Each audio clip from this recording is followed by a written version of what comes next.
What if the real war isn't being fought over land or territory at all? What if it's unfolding inside control rooms and power grids, where silence hits harder than artillery? At 2:17 a.m., a single keystroke shut down an entire city. Within minutes, drones were in the air, pipelines froze, and radar screens bled to black. To the outside world, it looked like a systems failure. But to those watching the data feed, it was clear. Someone had just flipped the switch on a new kind of war. A war measured not in territory, but in voltage, deception, and control. Across Ukraine, winter was settling in, but the real cold came from the blackouts. Entire districts flickered in and out of power as city streets alternated between dim shadows and sudden brightness. This wasn't a failure of infrastructure. It was the theater of war, conducted in silence. Transmission lines, once invisible veins delivering life to millions, had become instruments of coercion, instruments that could ignite panic without a single shot fired. From Kyiv to Lviv, engineers worked in hushed urgency. They monitored substations, rerouted energy flows, and activated stealth generators hidden beneath the urban sprawl. Every movement was deliberate, every adjustment measured, because one misstep could light up the wrong target or leave a hospital in darkness. Meanwhile, drones buzzed overhead, thermal sensors scanning for anomalies, guided by operators hundreds of kilometers away. In the shadows of a disrupted grid, civilians adapted. Candles on windowsills, heaters running on backup, communities relying on ingenuity and improvisation. But behind the scenes, Ukrainian command units orchestrated an invisible ballet, countering every interference, anticipating every Russian probe, and turning deception into a weapon.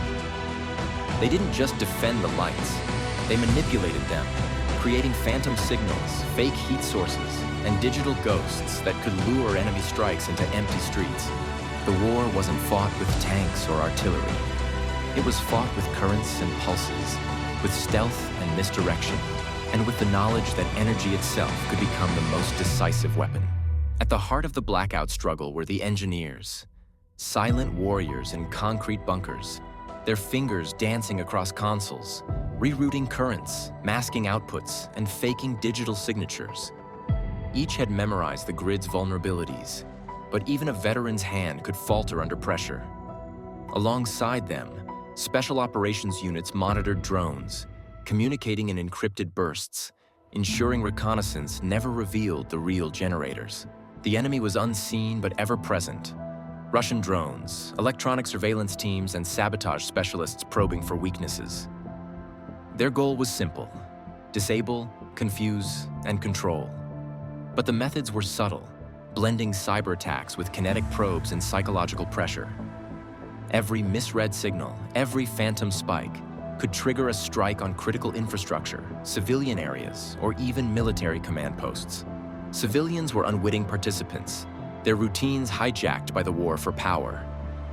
Hospitals, transit systems, and water pumps depended on the hidden ingenuity of Ukrainian engineers. A single misstep could turn a neighborhood into chaos, or worse, a lifeline for Russian tactical advantage. The stakes were unrelenting: survival, tactical dominance, and the message sent to the enemy that Ukraine could manipulate the battlefield invisibly. Each operator, each planner, understood that their success or failure wasn't just technical. It was moral, strategic, and potentially decisive for the course of the conflict itself. Across the Ukrainian grid, signals danced like ghosts. On the surface, city blocks plunged into darkness, their streets eerily silent. But underground and in reinforced control centers, power still flowed through clandestine conduits, rerouted around compromised substations. Drones hovered over key installations, scanning with infrared and electronic sensors, drawn toward heat signatures that weren't what they seemed. Above, Russian surveillance UAVs traced false patterns, their operators convinced they had identified the operational generators. Every pulse of electricity, every hum, every venting turbine was orchestrated deception. Engineers toggled switches, redirected microgrids, and fed decoy telemetry into the network. The system flickered deliberately. Lights would surge, drop, and flicker unpredictably, making enemy analysis nearly impossible. In one critical sector, a major substation showed all signs of activity, while its underground twin silently powered emergency services. Street cameras, automated traffic lights, and hospital power loops remained online, untouched by the apparent blackout. Soldiers monitoring the field observed the enemy drones reacting to false signals, converging on decoys while the real infrastructure carried on unnoticed. Tension escalated as the drones drew closer to vital areas, and the operators had to stay several steps ahead. Every false signature had to be believable. A minor error could expose the real generator locations.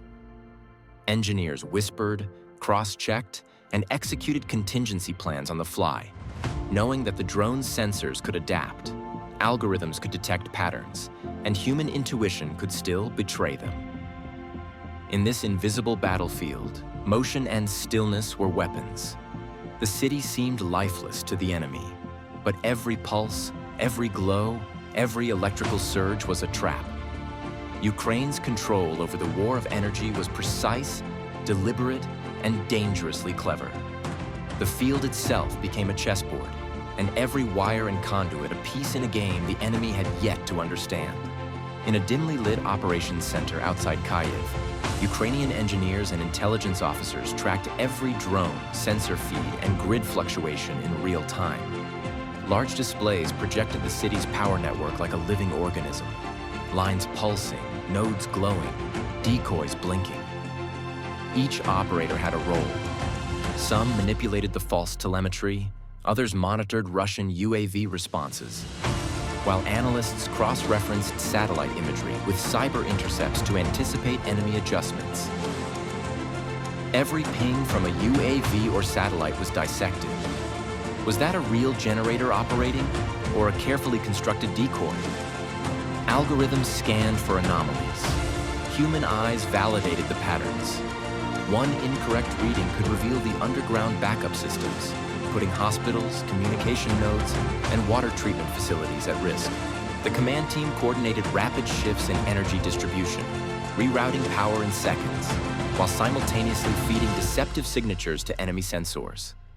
Engineers calculated timing, voltage spikes, and heat emissions with precision, ensuring the decoy infrastructure looked convincingly alive to remote viewers.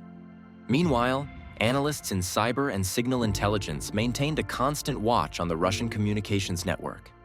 They intercepted chatter between UAV operators and command centers, feeding the team insights that influenced real-time adjustments.